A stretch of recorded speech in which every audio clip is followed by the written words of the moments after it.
हमारे साथ रोटी बैंक से जुड़े हुए सैम भी हैं। सैम से भी जानेंगे कि आखिर किस तरीके से पूरी चीज़ें चलती हैं। सैम, जब आप इससे जुड़े, आपको लगा नहीं कि एक अलग तरह का काम है, और क्या ये काम किसी तरह से आपको लगा कि सक्सेस हो सकता है या नहीं, कि मन में एक है? सर एक्चुअली रीज़न ये था कि हम एक तरीके से जितने भी गरीब लोग हैं, एक्चुअली जैसे सोसाइटी में हम रह रहे हैं, इतने लोग हैं जिनको 2 वक्त की रोटी भी नहीं मिलती। मुझे जब भाटिया जी ने बताया कि हम ऐसा कुछ स्टार्ट कर रहे हैं, तो एक प्राउडनेस फील हुई कि हम भी ऐसा कुछ कर सकते हैं, एक अलग सा फील आई। इसलिए सर इसमें जुड़ने के लिए मन से इच्छा हुई कि हम इसमें जुड़ सकते हैं। तो सर इसमें जुड़ने के बाद जो है, सबसे पहले तो रोटी बैंक हमने स्टार्ट किया। 7 पैकेट से सर स्टार्ट किया था ये। फर्स्ट डे 7 पैकेट्स कलेक्ट कर रहे थे, अपने घर से ही लाए थे, लेकिन कलेक्ट करके नींव ये थी कि किसी को दे सके, किसी गरीब की रोटी दे सके। सबसे बड़ी बात यही थी। और उसके बाद सर पैकेट्स बढ़ते गए, सेंटर्स खुलते गए, मॉडर्न पब्लिक स्कूल के साथ जुड़ गए, उन्होंने पैकेट्स देना शुरू कर दिए। फिर हमने डिस्ट्रीब्यूशन सेंटर्स ढूंढे।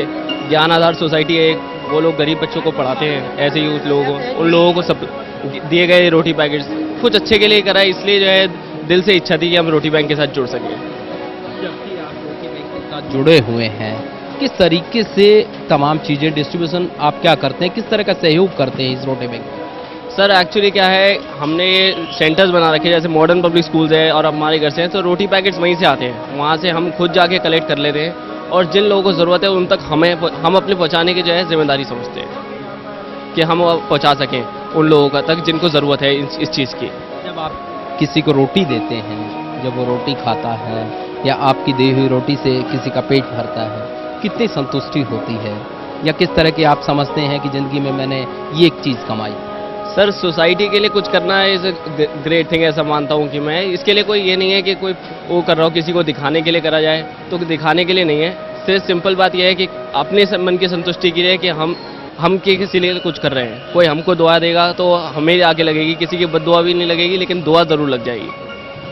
तो ये आप साफ तौर पर देख पा रहे हैं कि किस तरह की सोच को लेकर आगे बढ़ रहे हैं रोटी बैंक के माध्यम से, और जिस तरीके से इन्होंने बताया कि एक मन को संतुष्टि मिलती है कि यदि किसी भूखे के उनका पेट भरते हैं, उसको रोटी मिलती है, तो कहीं ना कहीं जो आत्मिक संतुष्टि है वो मिलती है, और शायद आत्मिक संतुष्टि से बड़ी कोई चीज़ नहीं होती है। इसीलिए ये चाहते हैं कि ये तमाम जो मुहिम है ये दिल्ली से निकलकर पूरे देश भर तक है। एक रोटी दे बाबा, एक रोटी दे,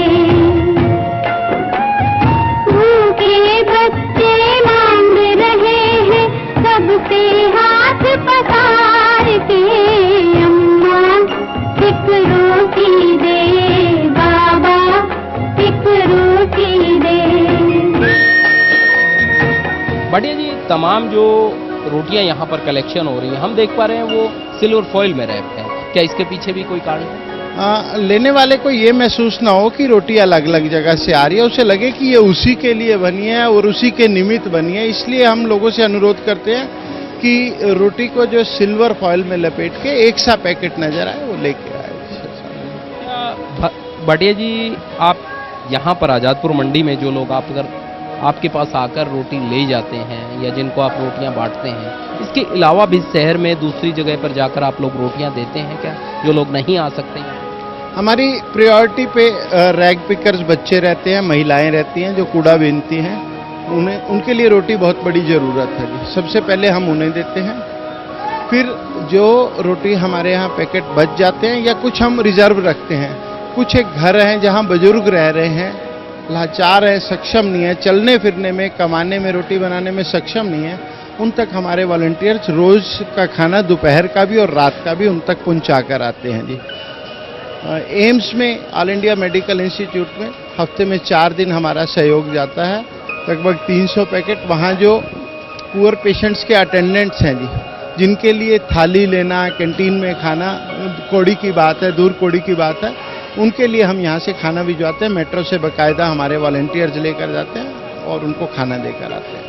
तकरीबन हम देख पा रहे हैं ये जो सेंटर्स आप लोगों ने खोले हैं दिल्ली में, तकरीबन 20 से 22 सेंटर्स हैं। ग्वालियर में भी आपका सेंटर है, जगाधरी में आपका सेंटर है, देश में जगह जगह आप लोग ये सेंटर खोल रहे हैं। तो इस मुहिम को कहाँ ले जाने की आपका लक्ष्य है और किस तरीके से इसको आगे बढ़ाना चाहते हैं? आपने शुरू की होगी तो जहन में कोई बात आई होगी कि मैं इस तरीके से देखना चाहूँ। ये हमारा प्रयास तो केवल सामाजिक धूप छांव को बराबर हिस्से में बांटने का है। समर्थवान और समर्थहीन के बीच के जो दूरी है उसको पाटने भर का एक प्रयास हमने किया है। और ये कोई मेरा या रोटी बैंक का प्रोजेक्ट नहीं है, ये हमारी सामाजिक जिम्मेवारी है जिसे हम सभी को शुरू करना है। रोटी बैंक की शुरुआत कोई भी कर सकता है, हमसे संपर्क किए बिना भी और हमसे संपर्क करके भी। अपने अपने यहाँ सब रोटी बैंक की शुरुआत करें। हम प्रण ले लें कि हमारे मोहल्ले में, हमारी सोसाइटी में, हमारे आसपास के क्षेत्र में कोई भूखा ना सोए।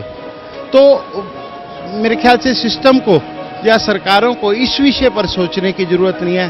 अन्न सुरक्षा की बात होती है, खाद्य सुरक्षा की बात होती है, लेकिन हमारी संस्कृति में है कि मेरे आसपास का व्यक्ति भूखा ना रहे। हमने तो वो प्रयास किया है, बाकी लोग जुड़े, यही प्रार्थना है। आपके माध्यम से जुड़े, सुनकर जुड़े, कहकर जुड़े। मेरी सबसे विनम्र प्रार्थना है कि अपने अपने यहाँ पर एक एक रोटी बैंक जरूर खोलें।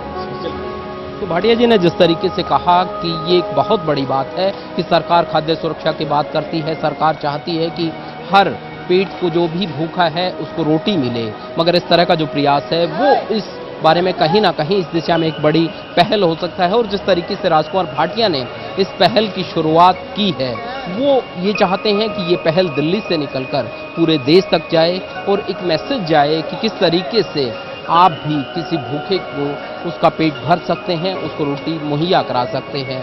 और यदि इस तरह की जो चीज़ें हैं वो समाज में होंगी, समाज में इस तरह के लोग आगे आएंगे तो कोई भी भूखा नहीं रहेगा। अम्मा एक रोटी दे